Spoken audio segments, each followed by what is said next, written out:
Assalamualaikum warahmatullahi wabarakatuh. Welcome back to my channel. Dan kali ini gue akan mereview kembali Honzuki no Gekokujo season keduanya, episode pertama guys ya. Wih, petualangan main masih berlanjut ya untuk menciptakan buku di dunia isekai.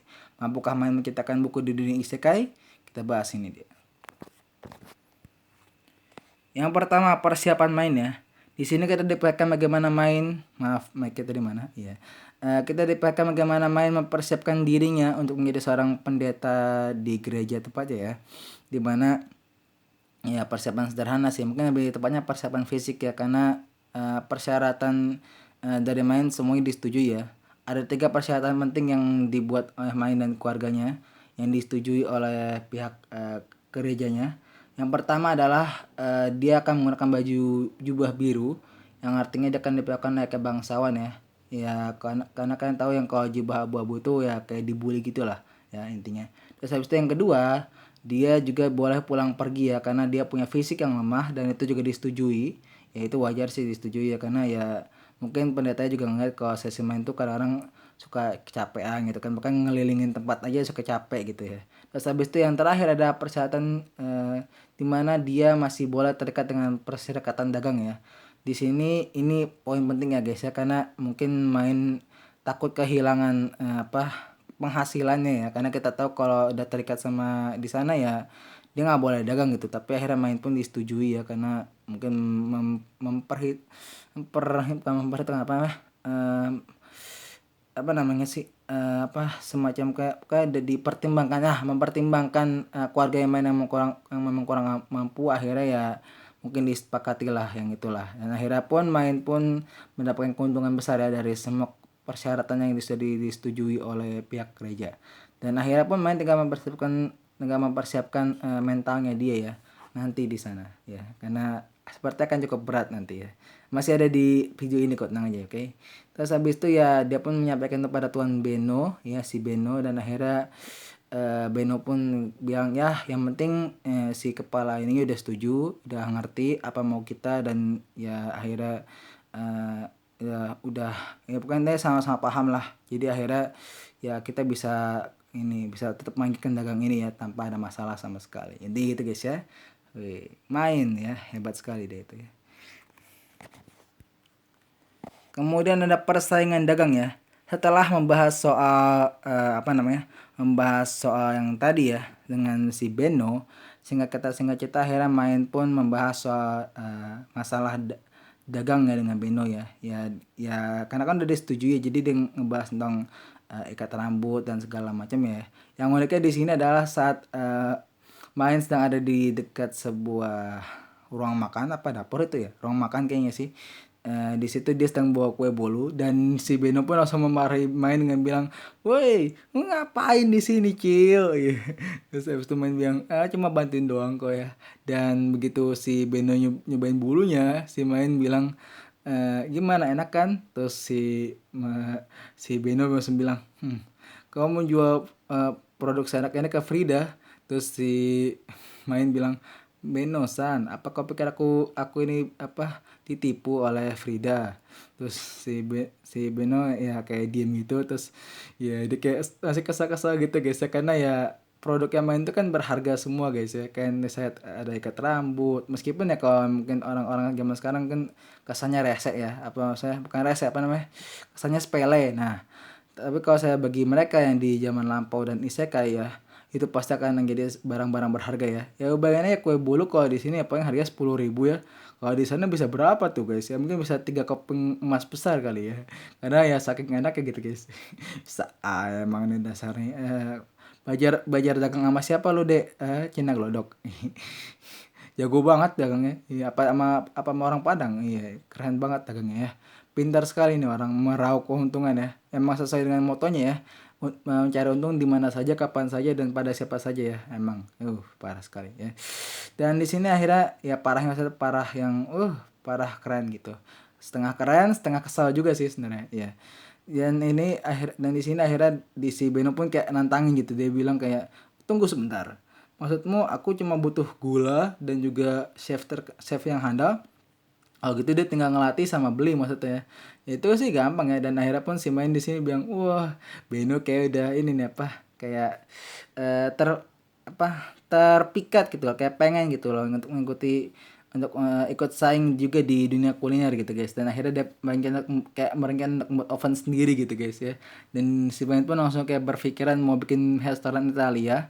Yang uniknya di sini guys adalah si Turi seperti merespon apa yang dilakukan oleh Main ya. Di sini yang bagian yang kayak gue bilang ya, Main itu kadang-kadang itu suka ceroboh dan berlebihan ya, yang justru malah kadang jadi bumerang seperti yang dia lakukan saat Lutsu secara eh, diam-diam seperti mengikuti langkahnya Main ya. Kayak ini anak kenapa sih kok jadi jago banget, kan bisa jadi masak kah, bisa inilah, ini orang dari mana, padahal kan dia kan cuma cewek, anak kecil sakit-sakitan doang, kok tiba-tiba jadi super apa, pandai cerdas gitu, bisa tahu segala macem kan, apa jangan dia belajar di dalam rumah baca buku aja kagak ada, iya kan.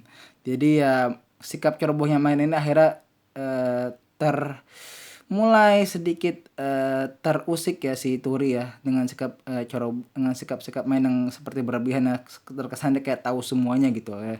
Padahal ya dia cuma anak kecil yang tadinya sakit-sakitan gitu guys ya. Ya gue sih juga pribadi kalau jadi Turi ya gue juga mikir yang sama gitu. Kalau saya gue punya adik yang gue pikir dia itu masuk umur yang lebih rendah daripada gue, tapi dia udah tahu macam-macam yang lebih tinggi daripada gue, cuman misalnya dia tahu soal biologi atau misalnya dia tahu soal apa kayak yang lebih tinggi daripada gue, ya gue kaget tau gitu dong. Oh, kok ini anak tahu dari mana, kan gue aja belum tahu lu udah tahu gitu kan. Nah gitu, jadi intinya ya mungkin tuh dia akan sedikit mulai ya mencurigai Main. Gue berharap sih semoga enggak ya, karena kalau sampai Main ketahuan lagi sama keluarganya, wah rese sih ya.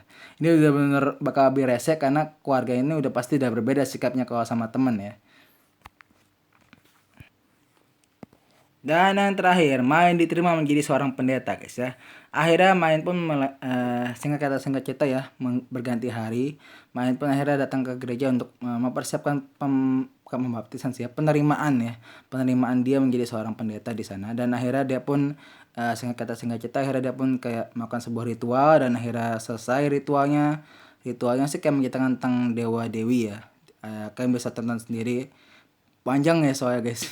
Ya yang pokoknya intinya ceritanya soal dewa dewi. Yang uniknya di sini adalah dia diperlihatkan ada senjata-senjata ya. Pertama ada tameng, terus ada kayak tongkat sihir, ada kayak tombak. Yang pertanyaan gue adalah apakah ini akan menjadi awal dari apakah ini akan menjadi awal dari Main menghadapi Raja Iblis apa enggak nih guys. Maaf tadi gue kecepatan tadi ngomongnya ya. Karena kalau ngeliat senjatanya, kayak senjatanya roman-romannya kayak bakal tarung gitu ya guys ya. Ada tombak, ingat tadi gue bilang ya, ada perisai ya. Wah, kalau sama Main ikutan gelut juga fix sih ya, season ini bakal gue turunin nilainya, karena ya jadi sama dong sama isekai yang lain ya.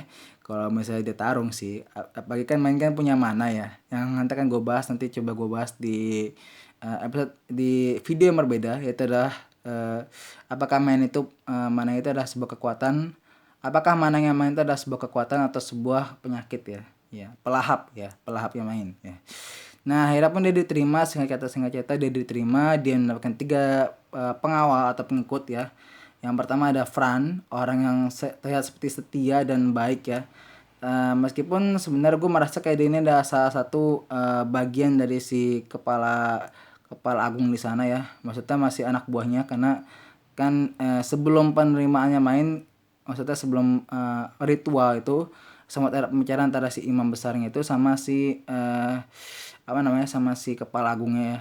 Dia ngomong-ngomong gitu, dan sepertinya pembahasannya mengenai akan memasukkan 2 orang kalau nggak salah ya ke tempatnya Main ya, ke pengikutnya Main ya. Satu orang yang dari kepala agung, satu lagi dari imam besar ya. Nah kalau yang dari imam besar itu ada namanya si Delia ya.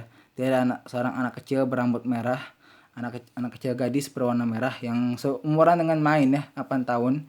Dan ya dia bercita-cita jadi seorang selir ya. Dan yang gue bingung ada dia langsung ngaku kalau dia itu adalah seorang mata-mata.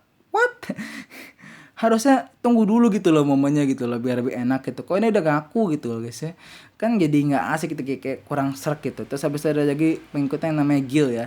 Yang kerja itu kalau ngomong tuh ngina aja, mulai nyinyir ya. Ini adalah contoh netizen Indo ya. Nyinyir mulu kerjanya ya. Kalau gitu itu saya dulu guys ya. intinya main tamat aja ya, pokoknya intinya main itu punya pengikut yang sempat akan rese dan akan mulai dibahas nanti di next episode nya guys ya. Karena gue tadi main-main tetap aja gue buru-buru mau kemana gue nih, aduh ya Allah ya. Ini itu saja dulu guys ya, jangan lupa like, comment, dan subscribe channel YouTube gue. Ini masih gue pantau nih Honzuki no Gekko Kujo ini guys ya. Kalau sampai dia berubah alur ya, dan atau belok-belok dikit ya, kalau dikit sih wajar sih. Kalau belok yang cukup parah, maka penilaian dari gue yang awalnya 9 gue bisa turunin sampai 7 ya, atau malah bisa gue kurangin sampai 7 di bawah ya, kalau memang bener-bener sampai anjlok abis-abisan season kedua kali ini. Oke, semoga saja enggak sih ya guys, karena gue berharap banget, karena anime ini salah satu kesukaan gue, my favorite actually setelah Somali ya, yang baru ya, sama ya benar Somali ya, yang anime yang non ecchi dan bagus menurut gue. Oke, kalau gitu itu saya dulu guys ya, jangan lupa like, comment, dan subscribe channel YouTube gue. Gue pamit. Assalamualaikum warahmatullahi wabarakatuh.